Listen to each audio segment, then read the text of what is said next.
Peach Bowl victory over Florida. I'm not old enough to remember that. I'm sure there's some people here that aren't.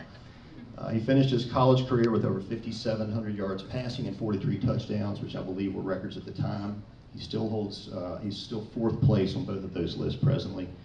He was the, and get this combination, he was the two-time MVP for the football team in 1980 and 81, and also received the Lewis D. Meisel. Kathy Wilson. They have 2 sons and 2 daughters.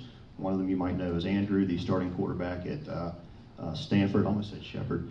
At Stanford, and a Heisman Trophy candidate for love.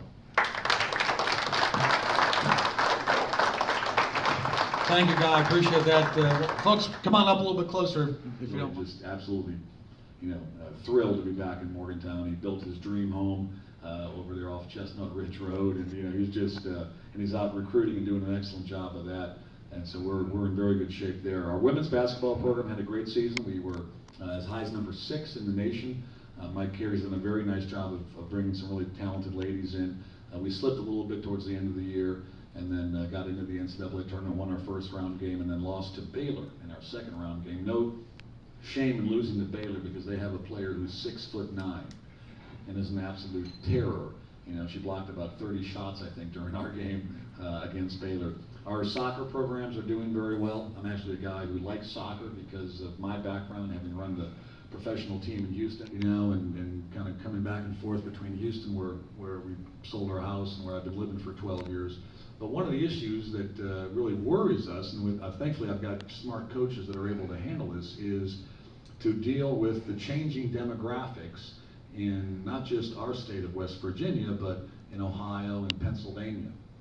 Our recruiting grounds, historically, for football and basketball, and virtually all the sports, have been West Virginia, Ohio, Pennsylvania, Maryland, into New Jersey a little bit, and every now and then, we got some kids out of Florida, et cetera. We started that about your time, David, back in the late 70s, early 80s.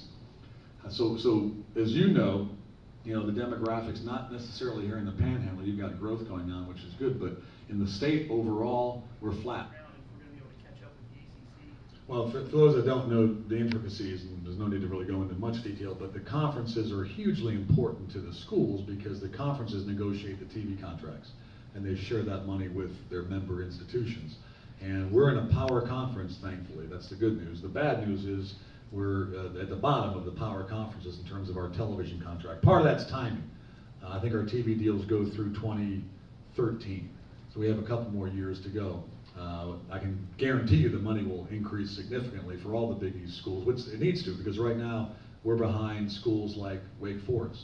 And Wake Forest isn't fundamentally better than us. In fact, I would argue we're a much better football program than Wake Forest, but Wake Forest is in the ACC, and they get the same share as Maryland or Virginia or any of the ACC schools. So our numbers will increase.